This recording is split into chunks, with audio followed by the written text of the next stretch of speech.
Hello everybody, welcome to this episode of the Anthony Brown Show. I'm yours truly, Mr. Anthony Brown himself, and I come to you today with a special guest, a friend from a long time. We go way back.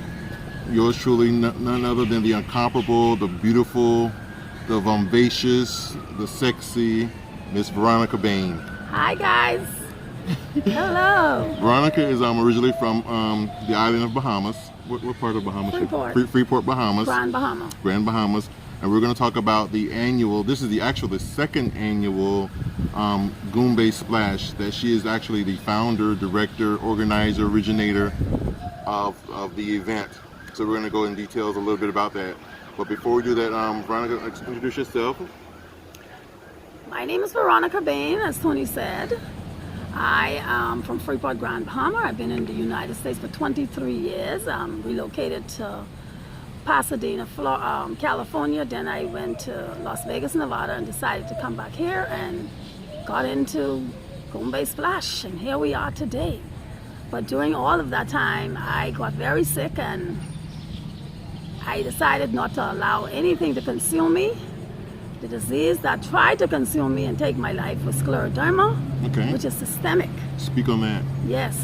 Systemic scleroderma is a rare autoimmune disease that it can be fatal.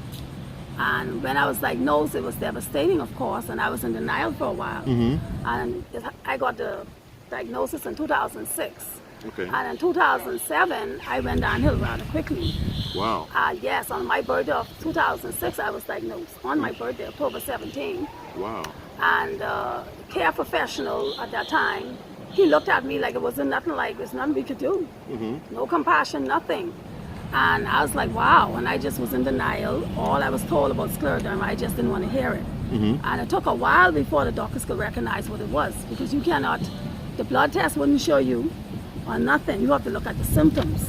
And of course, my features changed, my skin changed, my hair was thinning, everything happened, tightening of the skin, couldn't breathe, retaining fluids, and you name it, that was just to name a few. And after that, all that happened, I see nothing was getting better. I ended up in the hospital for a while, and I still was in denial, with an enlarged heart and almost the dead dog. So at one point, did they realize what it was, and how did they diagnose, how did they fix it, or a cure for it? At that time, they were trying to figure it out, because it was like, wow, what's going on here? And the doctor looked at me and said, wow, look like you have something very rare here. But I knew what it was, because remember, prior to that, I knew what the doctor had told me on my birthday. And I went into the hospital that November, almost was Christmas, like the end of November. And I spent Thanksgiving in the hospital, and listen to me, I was just smiling and knew I was in a lot of pain, and I was just full of fluid. My heart, kidney, everything was shutting down on me. And when I was dismissed from the hospital and went home, I was under a lot of medication. So I was feeling good, like, okay, well, I'm you feeling no pain. Oh, I was feeling no pain. I know that's right. You know, I was excruciating pain, fatigue, you name it. And then after a while, I went back to work, but I had a boot on my foot. Because I had a surgery prior to that. I had some bunion removed. And so I think that triggered it. Another. That's prior to everything. I think that's what triggered it. And after all this had happened, and the medicine calmed down, the pain medicine calmed down, and I was walking. But it didn't cause it to go away, though. No. It was, that's what I'm saying. So it's the symptoms is what they couldn't diagnose. They couldn't diagnose that, but the doctor that diagnosed it before, on my birthday. Remember, my birthday was when they diagnosed me. But prior to that, when I was going through all these symptoms, and then went on to November when I was ended up in the hospital. Coming out of the hospital, I still had that boot on my leg, my foot, and I was in pain. But I wasn't in any pain after, because I was loaded with medication. So coming to January of the next year, 2007, and everything started to die off, I got worse. After I was already told I have scleroderma, but remember, I was in denial. So I wasn't telling these doctors the truth. I was just going to all these different rheumatologists and saying, well, I don't know what it is. And you knew all along. I knew all along. I was told. So this was in 2007. So you were stepping out on faith. I was stepping out on faith. Either faith or foolish, one of them. That's what I'm saying. So I have a good friend, we call her Rocky. Uh-huh. I mean, she was my everything. Right. And then my ex, Okay. Russ. Mm-hmm. He said he read up on it and this and that, and they give me some stories, especially Rocky, because she knew about scleroderma. Okay. She said she saw a documentation on it years ago. Mm-hmm. And I said, oh my God. I sitting in her chair, she does hair, and she was doing my hair. Mm-hmm. And she started to tell me, and I said, oh my God, I don't think this gonna happen to me. Because I was too sexy at the time. I know Living that's my right. life, making money, was a cocktail waitress. Uh-huh. And I didn't want to be in that kind of predicament. Exactly. And as time went on, I got worse and worse downhill. Mm-hmm. Pain got worse. And nothing was happening good for me. Hair started thinning and skin discoloration, and Wow. couldn't breathe properly. Retaining fluid, pressure out of this world.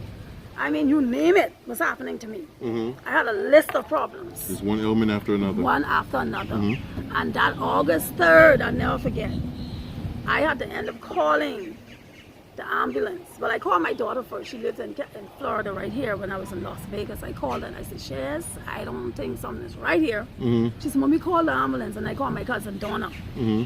She was the second person knew of what I had. Rocky was the first. She was the second and Russ was the third. Mm-hmm. But I called her. Shaz was the first, and then her and Shaz right talking. They said, call the ambulance right away. Right. And when they came, listen, I couldn't even move.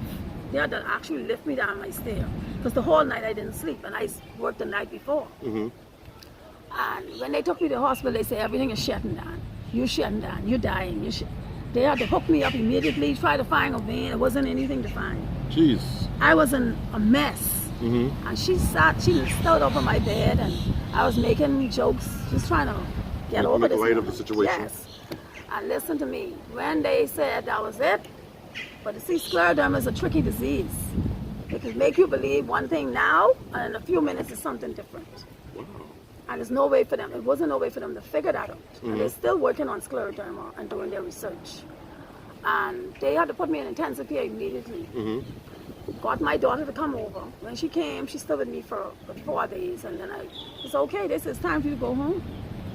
The minute she left, because she didn't want to leave. The minute she left, oh my God, I was in a mess, a dilemma. I blew up. The fluid started to take over my body. Heart full of fluid. Lungs, I was infected with, what you name it, all the fluid. Mm-hmm. And they immediately rushed me to the intensive care. And once I got there, I was told, I didn't know what was going on. My friend came over me and she said, she touched me and said I was so cold. And she said, wow, what's You're going on? definitely And she talking to me, because she went over to the sink to get some warm water to warm me up. Mm-hmm. And scleroderma can make you very cold. Okay. Because if you look at my hands was worse than this. Mm-hmm. Everything was folded and cold and hard. I was like, hard as this. Wow. And I was stiff lying there. Mm-hmm. And she said she put the heat to me, and I wouldn't bake and I wouldn't say anything, so I was gone. I was gone, and she started slapping me and said, get up here. I wouldn't move. And it was horrible. She said I gone for over 5 minutes, for sure. And my brain did not die, so I'm here for a purpose. Exactly. And she said those doctors struggle and those nurses struggle, and it was a struggle to get me back. They couldn't get me back, and they said, you know what, we have to call in a specialist. Mm-hmm. And they found a pulse in my groin. Mm. That's how I got back. And when I got back, she said they took me into another room while my cousin and her sitting there, my cousin screaming and crying, Lord, please save her life. Save her life, because I just met my cousin. Mm-hmm. Like maybe 2-3 years prior to that. And she said when they took me into the other room, she saw when I gone again. That was the second time. And that's when they was ready to throw the cover over me. They was giving up on me. They gave up on me. Yes, they had given up, They yes. gave up on me. And she said, oh no. And they know how she said it the first time. She said she told them the first time I wasn't dead, so y'all better get this together. Okay. So thank God for her. My cousin was there praying. So you know, the famous scripture said, prayers without work is dead. They said, yeah, there's power in prayer. Yes, one was praying and one was doing the work. Mm-hmm. There you go. And that's what happened. And when they got my daughter, by that time, they already told her I was dead. They pronounced me dead twice. And she going off and she's asthmatic. So they said she ended up in the hospital over here. Oh. So you're in the hospital, and your Yes. support system, which is your daughter, In the is hospital. also in the hospital. Yes, so they had to try get her back to normal and to good health. And she came over, and when she came, I was in such a mess. And she could tell you the story. My cousin and Rocky can tell you the story. And my ex, he said he held everything so he wouldn't cry in front of her because I was so bad. Trying to be strong. Yes, everything I was connected to. They experimented on me, and my face is small right now. It was smaller then, and you know I have a little bit more fluffier face back then when you knew me from that. Everything gone, just shrink. My body just shrink. Okay. I was down to I think like 70 pounds Wow. after 140, because I never was a big person. So you were half. Yes, and I before I took periactins in order to gain weight. All my life I was small, and when I ended up in there, the weight was just dropping off me, dropping. I was small. There's nothing they could have done. And then my heart, kidney, lungs failed, and that's when I flatlined. That's what caused me to flatline. And I just was gone. And only could be the good Lord, the good power that brought me back.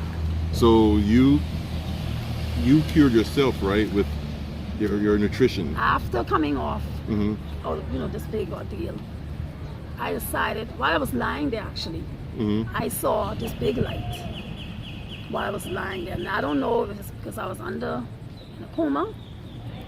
I know I didn't see no light when I died. I didn't see that. But I know I seen a light while I was lying there. And I think I was in a coma while I saw the light. But I saw two angels, a black and a white. And they was fighting against one another. That's what I saw. Okay? While you were out. While I was out. And I was in this mid-air box. Like I was in a box, but I was in mid-air. I wasn't touching the floor of the box. Okay. I was lights all around me. And I was just dreaming with watermelon and all kind of fruits and vegetables and stuff like that. And I'm like, why am I dreaming with this stuff? And when I got up, I could tell stories I didn't even know before. I'm telling my cousin this and my next friend this and, And when I came out, I said, you know what? I'm going to do something about this. Because my ex, Ross, he said, if you read up on scleroderma, sometimes your organs start to function again. Because like I said, it's tricky. And within 3 months of scleroderma, my organs start to function. Like normal? Normal. Okay. After the flatline, kidney, heart, everything failed. But before that, I was seeing Dr. Conrad Murray, Michael Jackson's doctor. Right. The best cardiologist on this earth. Okay. At that time, who I met. Okay. And he was so compassionate and good to me. And Dr. Sappho and Dr. Overworry, they were all there for me. But I had another doctor, Muchum Danny. So between all these doctors, they really stood on my side. I was like a little baby to them. They took it seriously because I was critical. Right. And then I went into a nursing home after coming out of the hospital. But the hospital didn't tell me I was in critical condition. I could have died any minute. Exactly. So when Dr. Sappho came in, he told my daughter, he just fell in love with her. Everybody did. He said, do you know your mother is critical? She could die. So she have a bad heart infection. So they actually sent me out there to die. Yes, But in they were done. Yes, because there's nothing they could do. There was no treatment, no cure, nothing. I was only being treated for the symptoms. Right. And he said, we're going to do something about this. That's why I love them. Dr. Sappho, Dr. Conrad Murray, Dr. Overworry, they did not So how give did you up end on up? me. How did you end up curing yourself? So as I came out and I stayed in Vegas for a while, I said, you know what? After a while, I'm going to go back to Florida. Because this place is not good for me. It's too dry. Okay, That's California. one thing I determined first. That was the first thing. So when I decided to come back here in 2009, I still was back and forth. And I said, okay. Late 2009, I said, I'm going to get a transplant because my kidney failed again. So, excuse me. When I came, I started to do my research because I said, I don't want to live like this. Right. I started to do my research, and I researched, and I did my work. And I found out that living a clean, free, all this craziness, processed food and all the mess and starches, I can make change and become, an alkaline eater. Okay. So I decided to balance my meals with alkaline foods. I've heard of that. Yes, alkaline is when the pH level is greater than 7. Okay. So I started to do some research, and I said, I'm going to write a book on this, and I'm going to help others. Okay, wonderful. And okay. that's exactly what I did. And I changed my diet, and they said because I was on dialysis, but I was not on the hemo. I was on peritoneal where I gave myself it. Okay. And the doctors were so proud of me. Like, wow, what you did, and da. So it was working. So you things I didn't have to educating be on, right? And then they was like, wow, they was impressed. Right. And then I told them what I was doing. But my albumin level started to drop. And they said, well, you need to go back on more protein foods. Because I came off the meat completely. And that wasn't working too good for me. According to my blood type, I needed some kind of meat. Right. So I went back on some eggs and things. So is that where you're getting your protein? That's what I was getting. It wasn't absorbing from eating just the regular beans and stuff. So I had to go back, and then the plant-based foods. Right. So I had to go back on a little meat, little fish and stuff, So I went back, and my blood works was superb, excellent. So after a while, they said, you need to be on the list for a transplant. I went on that list for a transplant, and when the doctors in Orlando saw my blood works, there were some Indian doctors. Oh my God, it was like, because they could look at me and see I had scleroderma. You could just look at me. Right now I look so good. They said, oh, you can see you're a scleroderma patient.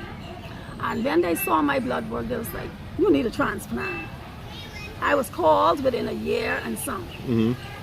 When they called me for the first transplant, the transplant had scarring when we entered the exit of Orlando to Florida Hospital. And the nurse called me, she said, Miss Orlando, because at the time Orlando, she said, you cannot come in here. We will refuse to give you this kidney.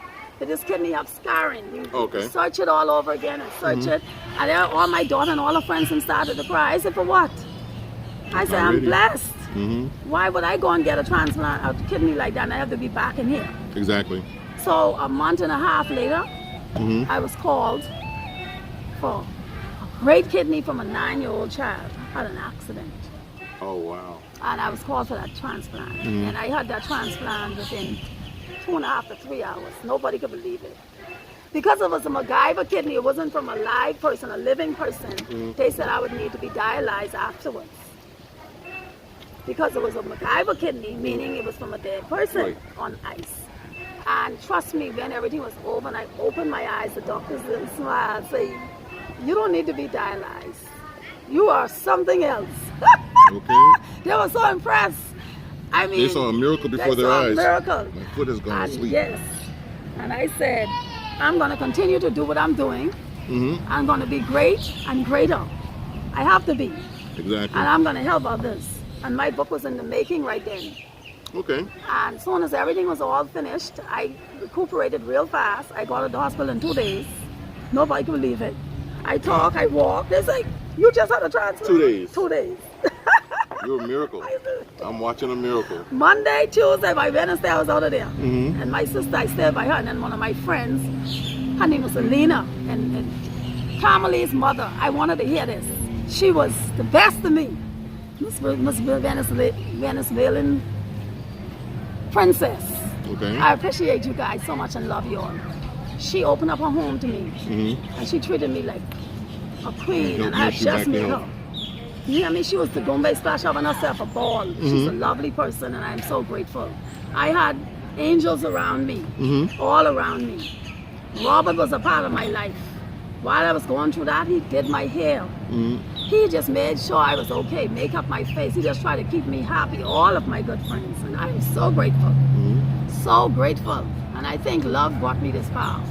For the people around me who loved me. Of course, you had some naysayers and some haters who talk all kind of foolishness about you. Always. But you let that go, and you move on. That. You have to, because you'll get sick. True. If you try to bottle that up in. And once I got the transplant, I was finished. I continued to write my book. But the funny thing about having a transplant is you can be different because of the organ you have in you. It's a foreign organ. Right. And your whole life can change for the better or for the worse. That's true. And mine, for the first 6 months, it changed for the better. Then after that, now all I want to eat is ice cream and things what the child ate. And I adopted that habit. Okay. But the other transplant went to my transplant brother. We called each other, another guy. And first he was doing all this bad stuff, and I was like, that's why I learned not to judge people. Right. Because after he stopped, I picked it up. Because we both have to one person's Okay. kidneys. So I am so blessed. I am here today, almost 7 years, and I'm doing well. Wonderful. So, like I said, I'm looking at a miracle. Yes. Wow. I just have some tightness going on in my body that I need to work with. And because I was not eating how I supposed to, it started to act up. So now I'm back on track. So fast forward that from there up until a year ago, Goombay Splash. What started or inspired you to start Goombay Splash, and why here in the beautiful city of Riviera Beach, Florida? Okay. When I came back, had the transplant and everything, during that time I said, you know what? I want to do something Bahamian for a change. Way back then it was Goombay. They stopped it. Now it's time for me to pick it up and do it the original way, like how it was done. Back home in Bahamas? Yes. Okay. So because I'm putting a little fee in it, I'm going to call it Goombay Splash. Okay. My friend Anna and cousin, best friend, she said, Ronnie, put the splash to the end. Splash.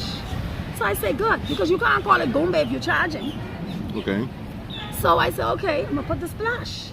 But I'm going to keep it original and Bahamian, because it is original island, Bahamian thing. Okay. And I said, Goombay is when you're dancing in the street, you're eating Bahamian food, and you're doing Bahamian music, and everything is just authentic.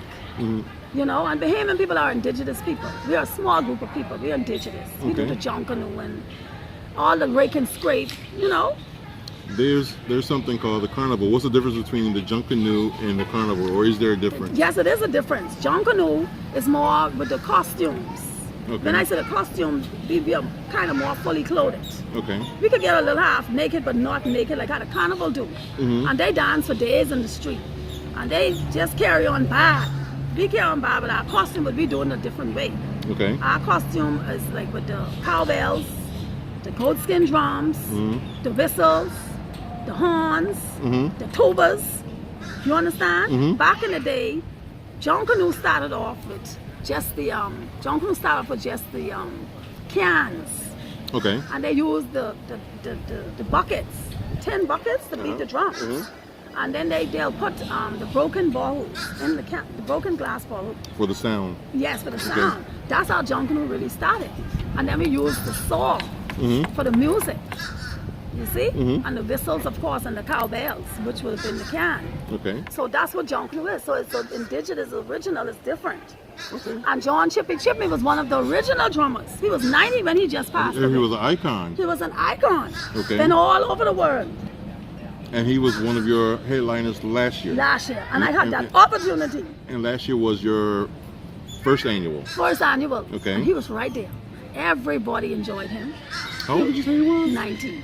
90. This October he was going to be 91. And let me tell you, it was sound of still out there doing his sound thing. man. He walked with us and beat that drum. Listen here, he was something else. We have all kind of different videos with him. He was the chief. And him and his grandson Miraculous is a legend. Okay. He dances the Obia Man dance. That's another original thing. Guys, I'm going to list John's name down in the description section so you guys can do some research on him as well. Yes. And follow some of his videos. So this year is the second annual, and the date of the event is November 9th, and that's a Saturday. And it kicks off at 4 p.m. She said it ends at 10, but the way we party here, it's 10 is for until. Yes. So so I doubt that it's going to end on time. So it's party until you drop. So on this year's event, who do you have on your roster as far as some of the entertainers? Okay, let me put on my glasses for that one. Okay. I have this here, so I may forget. Okay, we have the junk canoe, of course. They're headliners here. They're the headliners. That's the big thing. Right. Without junk canoe, there's no Goombay Splash. You have to have that. Gotta have it. And they're called the Florida Junk Canoe Gods. Okay. One of the best they have now in Florida. Is the best. Let's put it that way. We have, let's go with the Bahamians first. We have Wilfred Solomon, a legend from Freeport, Grand Bahama. Okay. And we have my cousin. His name is King Bernard. He's going to be on the sax. And then we have Ruby. She's a local American. She's a soul singer, and she's singing two of our Bahamian songs, original. Okay. And then we have Ten Ice, one of our singers in the Bahamas, model / everything else. Mm-hmm. See how beautiful the costume is? And then we have something that everybody wants to see. This is Sweet Boy Leroy Brown. He's doing the limbo. And he usually do it with fire. We're not going to use fire this year, though. We're not going to do that. Okay. Metellus, John Chippy Chipman. So John Chippy Chipman, I say, sir. This is his grandson who does the Obey Man dance. He's a legend. What is the Obey Man dance? That's a dance, a song called Obey. Okay. Obey song. And he dances with all this different markings on his face and body, and sometimes it frightens the kids, but it's so beautiful. It's original by himself. And then I'm not sure if he's going to come anymore because of his grandfather. He calls him daddy. And then Rico, he's one of our conch kings, conch salad king. Oh. And now when you see Speaking the way how he hands, it's going to be fresh, coming all the way from the Bahamas to conch, and I have 2 other gentlemen that's going to come. It's something about that Bahamian food, I tell you guys. So if you don't come for if you don't come for the entertainment, if you don't come for the customs, if you don't come for the tradition, definitely come for the food. The food, that's what everybody's saying. My goodness, the food is, as the young kids say these days, is lit. Okay. It's going to be lit. Yes. And we're definitely having Bahamian cooks. Okay. And that is my thing. And people kept saying to me, why don't you just get all kind of vendors and this and that? I said, listen to me. This is Bahamian, and this is what I'm trying to implement. I don't want to go off. Because every time you listen to this one, that one, you're going to end up with all kind of different nationalities. And that's not what I want to do. Right. I don't mind having 1 or 2 people from a different nationality. Just like how we're going to play break and scrape straight through. A few reggae, yes, because people like reggae. Right. But not overwhelming of it. It's just going to be a few that we can knock in there. But the main thing is Bahamian. Exactly. You go to anybody else's event. festival, and that's what you want to see. And you don't see Bahamian original festivals here. True. So I want that to happen. This is my goal, and I'm going to make it happen. Okay. It takes everything in me to do it. That's what's going to happen. Exactly. And last year, it turned out to be like that. So then you're going to have the DJs. DJ Gangley. Man, he was so good last year. They're asking for him again. And this Gary, DJ Gary, oh my God, he know all the Bahamian songs. And the good thing about him, he brings a group behind him. So he have a following. That's how good he is. Okay. Gangley is excellent too, and people is asking back for him. And like this year, Shorty, he works with the city. He's a great, great artist. Okay. And then we have Marky. He's a Trinidadian, but he got it going on. He is very, very good. And we have Khalid, King Khalid. Oh, he's excellent as well. He performed last year. We're having him again this year. Okay. So these are our artists here I present. And like I say, back to the conch and the food, this is something that's going to be authentic, finger-licking good. This is going to be the Dan Calloway. Dan Calloway, 1420 West 10th Street, Riviera Beach, 33404. 33404. Speaking of the Riviera Beach, you were saying something prior to turning on the camera, the history of Bahamas with Riviera Beach. There was some type of coalition. Yes, with the sister city. Now, I don't want to get it wrong, people, but I'm going to give you a little bit that I know. Okay. And Marian Dozier is the one with the story. You can Google it and get the right story if I'm not saying everything right. But what I understand is in 2012, they became the sister city to Riviera Beach because most of our Bahamian people came here first. Okay. And they had the majority that voted in to be called the city of Riviera Beach. Okay. The Conky Joes of the Bahamas are the white Bahamians. They came to Singer Island and they did all their fishing and stuff like that. Because of course Singer Island is Riviera Beach. And okay. Yes, and then they all came together and named it the city of Riviera Beach. I mean, the city of Riviera Beach, but it was the Bahamians that did that. The majority were Bahamians, let me put it that way. Okay. And if you would look around you in some parts of Riviera Beach, there's names what's in the Bahamas, and also on Tambourine. There's a lot of names, Tambourine Street and Sapadilla. They're the names. Yes. Names from Bahamas. Yes. Okay, I didn't know that. And I had spoken to this lady who's a Ferguson, and that's my last name by my mom then. So there's a lot of Bahamians here. And a lot of people here, you might be a Bahamian and don't even know. Okay, right. You know, if you're originally from Riviera Beach, you have to check your background and see where you're really from. That's because, true. yeah, most of the people here are Bahamians. They don't even and know they don't know.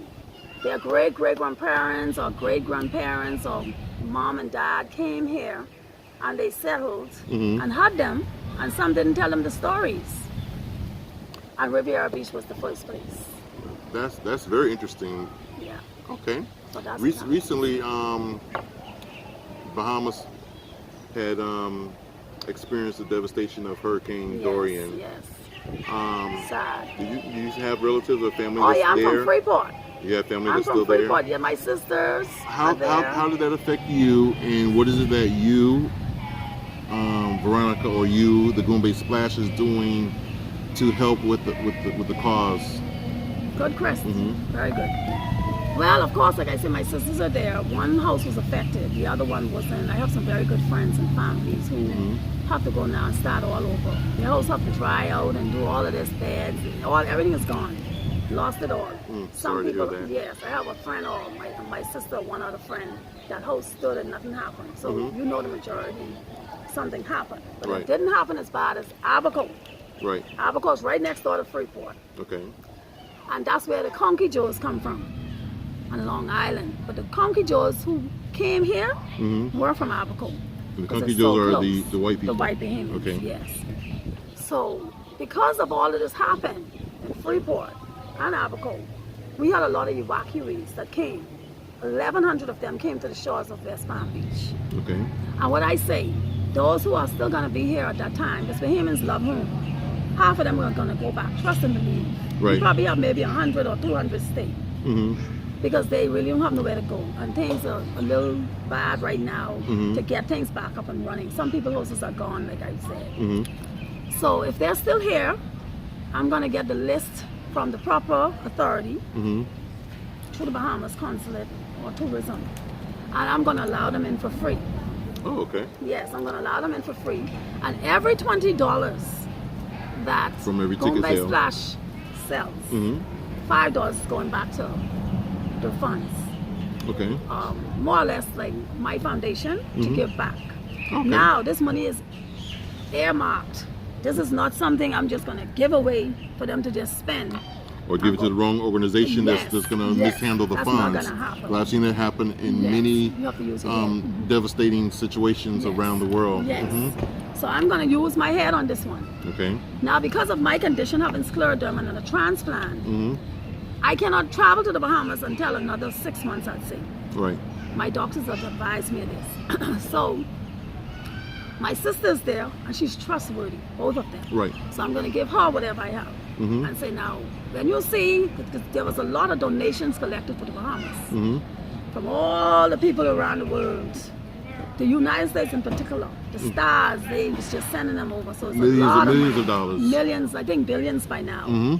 I mean, more supplies and you name it. I mean, it could feed the whole nation of the Bahamas. I talk about 3 to 4 months. That's how much stuff went over, and it's still going over. And I have things here to send over. And you can't even clear the dock right now. So my sisters them can't come over for those things that I have. And other things is like they're here. So what I'm saying is when everything is settled, and whatever money I collect, and still will be trying to collect and get donations, I'm gonna put it in that little kitty, what we call it. Okay. And earmark that and say, you know what? This is for that purpose. And hopefully by that time I may be able to travel, I may not. I'm gonna let my sister know to document everything. If somebody's light need to be paid, or something that they short on, you're gonna do what you can do. Essentials. You help that person. Can't go to all the families because it's not gonna be enough to do that. True. Maybe I might be blessed, you never know. And that is what that money is for. It's just not to give you something to go buy some hair. I know that's right. Because my hair bald. So if I could keep mine bald, you could cut yours. Exactly. Something. That's not a necessity. Yeah, yeah. So how can people reach Veronica? How can they contact you? Okay.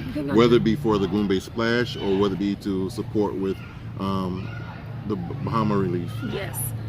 They can contact me. My phone number, that is for Goombay Splash as well, is 626-755-3690.